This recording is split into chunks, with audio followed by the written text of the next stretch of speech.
नमस्कार दोस्तों, कैसे हैं आप सब। आई होप कि आप सभी हमेशा की तरह बहुत अच्छे होंगे।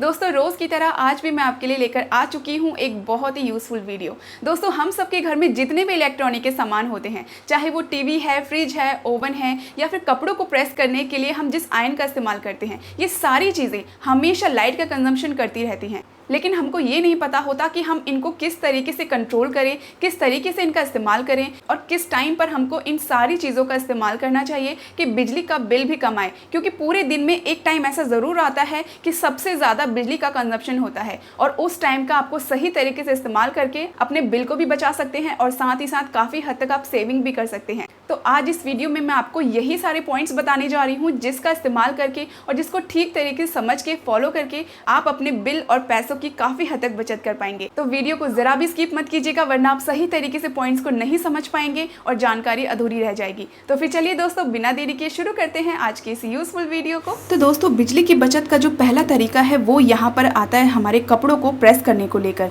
अक्सर हम सभी के घर में जब कपड़े हम प्रेस करते हैं तो जो हमारा ये आयरन होता है, जो प्रेस होती है, ये सबसे ज़्यादा वोल्टेज खींचती है। क्योंकि जो इसका वाट होता है वो 1000, 1500 या फिर 2500, 2000 से भी ज़्यादा वोल्ट की ये हमारी प्रेस होती है और ये सबसे ज़्यादा बिजली का कंजप्शन करती है। यहाँ पर आपको कुछ पॉइंट्स का ध्यान रखना है जिससे कि इलेक्ट्रिसिटी कम खर्च होगी और आपका बिल भी कम आएगा। तो यहाँ पर एक चीज़ का ध्यान रखें कि कभी भी इसको हाई पे बिल्कुल भी ना रखें। इससे कपड़े जलने का डर तो रहता ही है, साथ ही साथ बिजली का कंजप्शन भी ज़्यादा होता है। इसको हमेशा 3 या 4 के बीच में ही आपको रखना है। एक बात का आपको और ध्यान देना है कि आजकल जो अलग अलग तरीके की नई नई ऑटोमेटिक प्रेस मार्केट में आ रही हैं, तो आपको उसका इस्तेमाल करना है क्योंकि वो बिजली का कंजप्शन भी कम करती हैं और साथ ही साथ ऑटोमेटिक स्विच ऑन और स्विच ऑफ होती है, जिससे कि लाइट का बिल भी कम आता है। दूसरा तरीका दोस्तों, यहाँ पर जब कभी भी आप घर के कपड़ों को प्रेस करते हैं तो ऐसे घर के कपड़ों को प्रेस बिल्कुल भी ना करें जिनको आप घर के अंदर ही पहनते हैं। यानी बाहर जाने के लिए जिन कपड़ों का इस्तेमाल करते हैं सिर्फ उन्हीं कपड़ों को प्रेस करें। घर के अंदर अगर आपको कपड़ों प्रेस करना हो तो आप एक ट्रिक आजमा सकते हैं। जब कभी भी आप कपड़ों को धोते हैं तो उनको बढ़िया से छिटक कर फिर आपको सुखाना है। इससे कपड़ों पर सलवटें कम आएंगी। इलेक्ट्रिसिटी सेविंग को लेकर अगली ट्रिक यहाँ पर आती है हमारे फ्रिज को लेकर। तो फ्रिज हम सबके घर में एक ऐसी चीज़ होती है जो कि पूरे साल ही चलता है, मतलब इसे हम कभी भी बंद नहीं करते। लेकिन कई बार फ्रिज हमारा ज़्यादा बिजली का कंजप्शन करता है तो कभी कम करता है। लेकिन ये बिजली की खपत कम ज़्यादा करता कब है ये हमें पता नहीं होता। तो यहाँ पर आपको कुछ पॉइंट्स का ध्यान रखना है। ये जो इसका थर्मोस्टेट होता है, आपको अपने शहर और इन्वायरमेंट के हिसाब से, यानी मौसम सर्दी का है, गर्मी का है या बारिश का है, उसके हिसाब से आपको इसको हमेशा एडजस्ट करते रहना चाहिए। और कभी भी इसको हाई टेम्परेचर पर जल्दी कूलिंग के लिए नहीं रखना चाहिए। हमेशा इसे 3 या 4 के बीच में ही आपको रखना चाहिए। और साथ ही साथ जो हमारा जो ये फ्रीज़र होता है जिसमें बर्फ़ जमती है, ये फ्रीजर में जो ज़्यादा बर्फ़ जमती है ना, ये बिल्कुल हमारे किसी काम की नहीं होती। इसको मेंटेन रखने के लिए फ्रिज को ज़्यादा मेहनत करनी पड़ती है और बिजली की खपत भी ज़्यादा होती है। तो ये बिल्कुल भी ना जमे, उसके लिए आपको टाइम टू टाइम जो थर्मोस्टेट है इसके बटन को प्रेस करके रखना चाहिए ताकि ज़्यादा बर्फ़ भी ना जमे और बिजली का कंजप्शन भी कम हो। अगला यहाँ पर दोस्तों, जो इसके पीछे की जो जाली होती है फ्रिज की, अक्सर आपने देखा होगा इसमें धूल मिट्टी बहुत ज़्यादा जम जाती है और काफ़ी सारे लोग तो इसको साफ़ ही नहीं करते। ये भी सबसे बड़ा कारण होता है इलेक्ट्रिसिटी कंजप्शन का, क्योंकि यहाँ पर जो इसकी जो एक कॉइल होती है, यानी जो जाली होती है, इसके डिज़ाइन कुछ ऐसे बने होते हैं कि इसके अंदर धूल मिट्टी बहुत आसानी से फंस जाती है और कपड़े से साफ करने के बाद भी ये ठीक से साफ नहीं होती क्योंकि इसके डिज़ाइन कुछ इस तरीके से बने होते हैं। इनको साफ करने के लिए आपको हमेशा किसी भी बेकार टूथब्रश का इस्तेमाल करना चाहिए, क्योंकि ये इस जाली के हर कोने में अच्छे से सफाई कर सकता है। क्योंकि जो गंदगी होती है ये गर्म हो जाती है और ज़्यादा जब जम जाती है तो फ्रिज को काम करने में दिक्कत आती है और उसके कंप्रेसर पर लोड पड़ता है। इसके अलावा दोस्तों, इसकी जो ये पीछे की पानी की ट्रे होती है, ये जो मेन कंप्रेसर के ऊपर लगी होती है, इसे भी आपको टाइम टू टाइम साफ करते रहना चाहिए क्योंकि इसके अंदर पूरे फ्रिज और फ्रीज़र का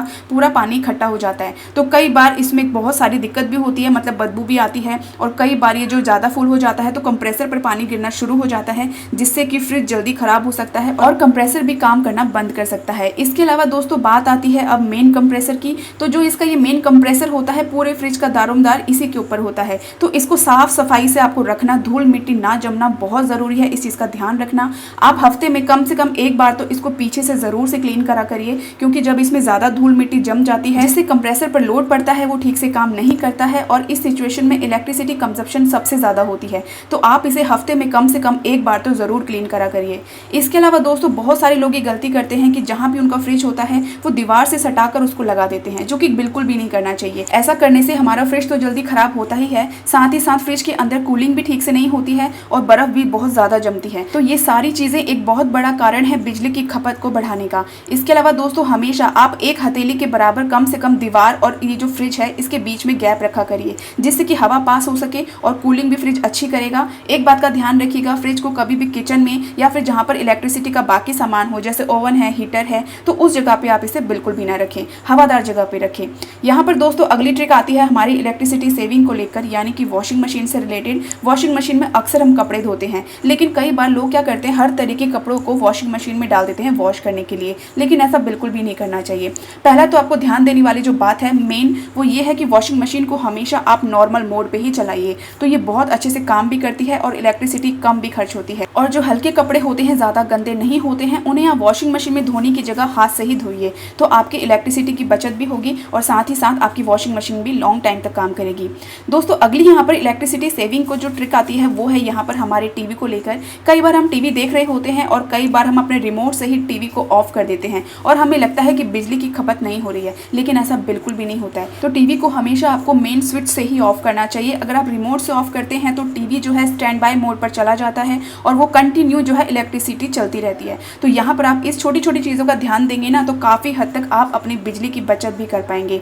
दूसरा दोस्तों, कई बार हम फ़ोन वगैरह चार्ज करते हैं तो चार्ज हमारा हो जाता है और चार्जर का हम बटन बंद करना भूल जाते हैं या फिर नहीं करते हैं। हमें ऐसा लगता है कि शायद बहुत ज़्यादा बिजली क्या खर्च होगी इसमें, लेकिन ये भी सबसे बड़ा कारण है। छोटी छोटी गलतियों से ही दोस्तों बहुत ज़्यादा बिजली का बिल बढ़ जाता है। इसके अलावा दोस्तों एक बहुत बड़ा पॉइंट है जिसका आपको ध्यान रखना चाहिए, ताकि इलेक्ट्रिसिटी का बिल भी कम आए और बिजली का कंजप्शन भी कम हो। दोस्तों पूरे दिन में एक टाइम ऐसा जरूर होता है जब बिजली कंजप्शन अपने पीक पर होता है, तो आपको उस टाइम पर बिल्कुल भी इलेक्ट्रिसिटी का यूज़ ज़्यादातर नहीं करना चाहिए या ऐसी हैवी चीज़ों का इस्तेमाल बिल्कुल नहीं करना चाहिए जो बिजली की पावर को ज़्यादा खींचती हो, क्योंकि उस टाइम पर बिजली जो होती है वो सबसे ज़्यादा महंगी होती है। और अगर पीक टाइम पर आप इलेक्ट्रिसिटी की चीज़ें ज़्यादा यूज़ करते हैं तो आपके बिजली का बिल भी ज़्यादा आता है। इससे बचने के लिए आप अपने शहर के अकॉर्डिंग पीक टाइम पता कर सकते हैं कि किस टाइम पर आपके शहर में सबसे ज़्यादा बिजली यूज़ होती है। तो उस टाइम पर आप यूज़ ना करने की जगह जो इसका लोअर टाइम होता है, यानी जब बिजली कम यूज़ होती है, उस टाइम पर यूज़ करेंगे तो वो टाइम ऐसा होता है जब बिजली सस्ती होती है, तो उस टाइम पर आप अपनी चीज़ों का इस्तेमाल किया करिए। इसके अलावा दोस्तों कई बार हमारे पास पैसे होते हुए भी हम इलेक्ट्रॉनिक के सेकेंड हैंड सामान खरीद लेते हैं, जैसे टीवी है, कूलर है, फ्रिज है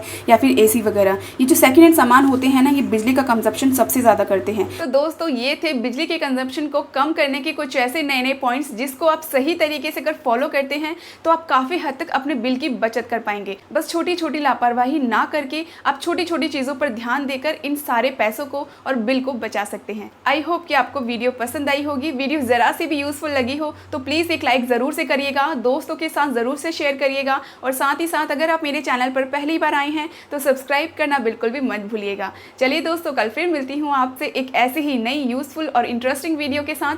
तब तक के लिए आप सभी अपना ख्याल रखें। हर हर महादेव।